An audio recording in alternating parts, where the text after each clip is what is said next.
Welcome back to my channel, guys. Tonight we'll be making mozzarella stuffed meatloaf.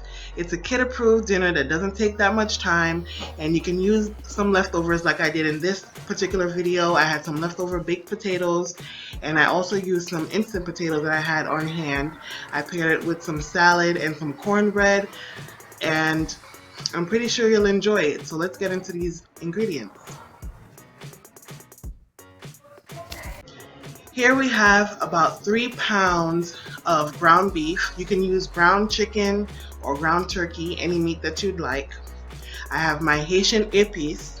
It's a homemade concoction blended spice. 2 large eggs to add in for moisture.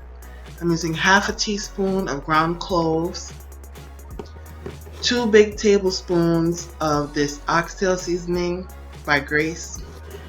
The beef bouillon, I want to say about 2 tablespoons. I don't like to measure, I just kind of eyeball it, but I'm trying to give you a range here.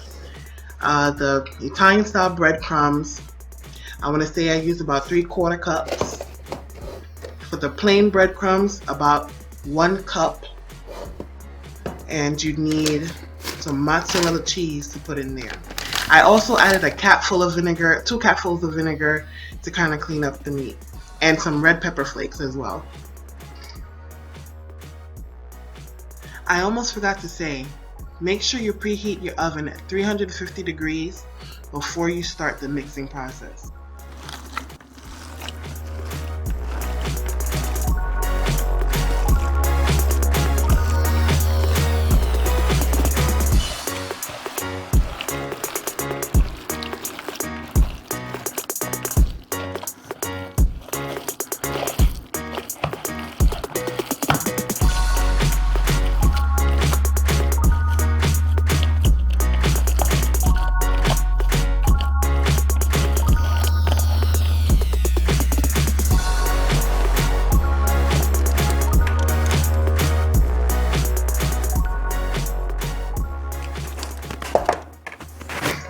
I ended up adding a little more breadcrumbs to it just to absorb some of the egg. And when you finish mixing this well and everything's well incorporated, you're going to split the meat in half.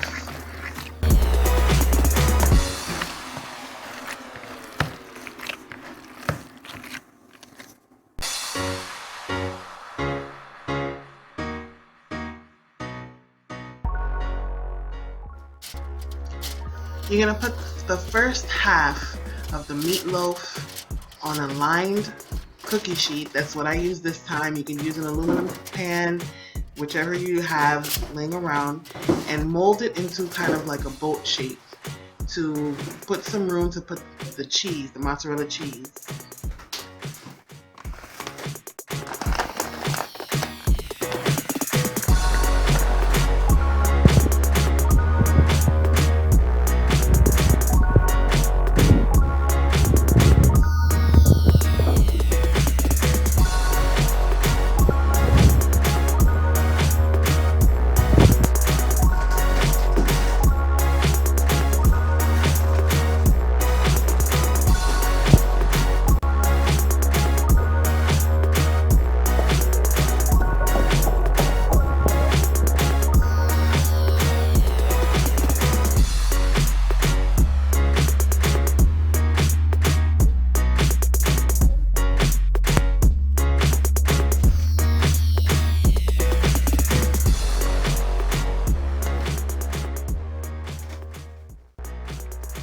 Once you're satisfied with the amount of cheese that you've put in, you will now take the other half of the meat that you had in the bowl and cover it.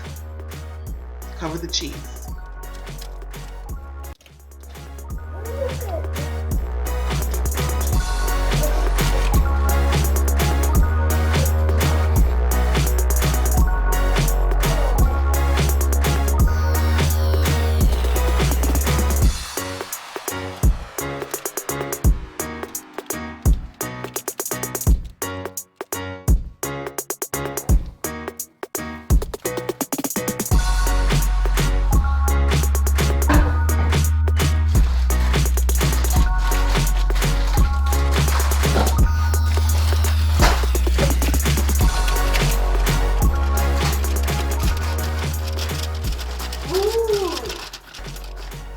please make sure there are no holes. There's nowhere for the cheese to ooze out. That's not what you want. You want it to be well covered and just into the nice shape of a loaf.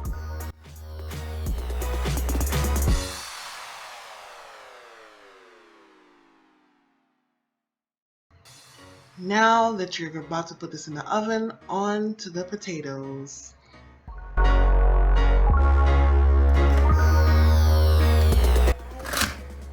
Like I said, here are some previously baked potatoes that I had from the night before. All I'm going to do is peel them and cut them up in small pieces.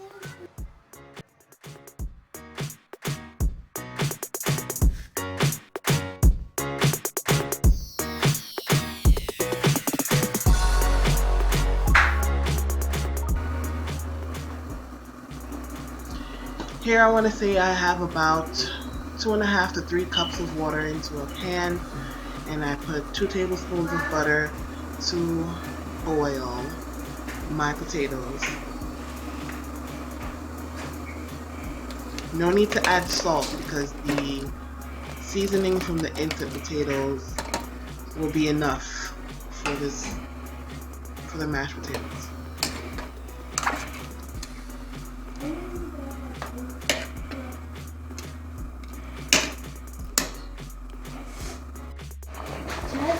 Once it's boiled about maybe 5 to 7 minutes, I started to mash them up to break them up even more. My kids love mashed potatoes with chunks of potatoes in there, so that's why I resorted to do it this way. And I didn't want to waste the baked potatoes.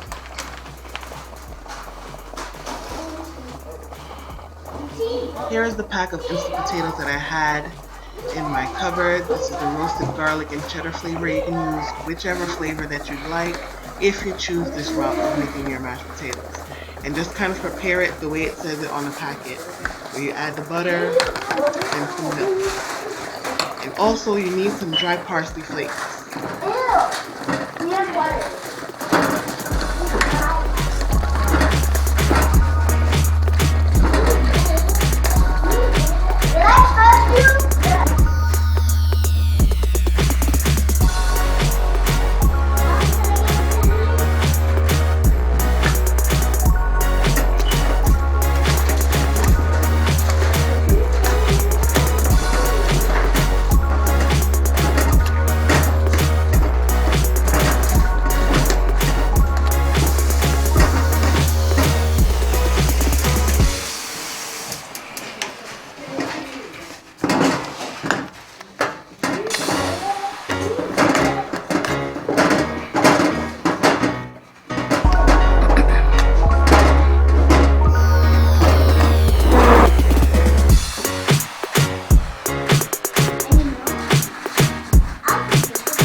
Cornbread, some people will make it from scratch. You can get the Jiffy box and just follow the instructions and make a little cornbread there.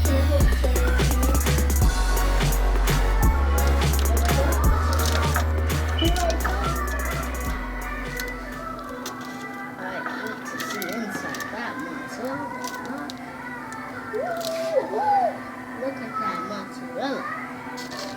Yummy.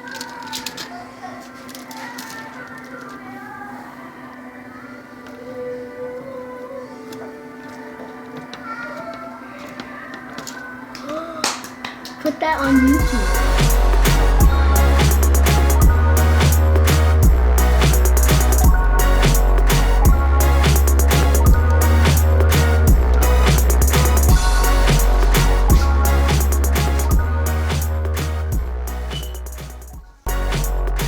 And dinner is served, guys.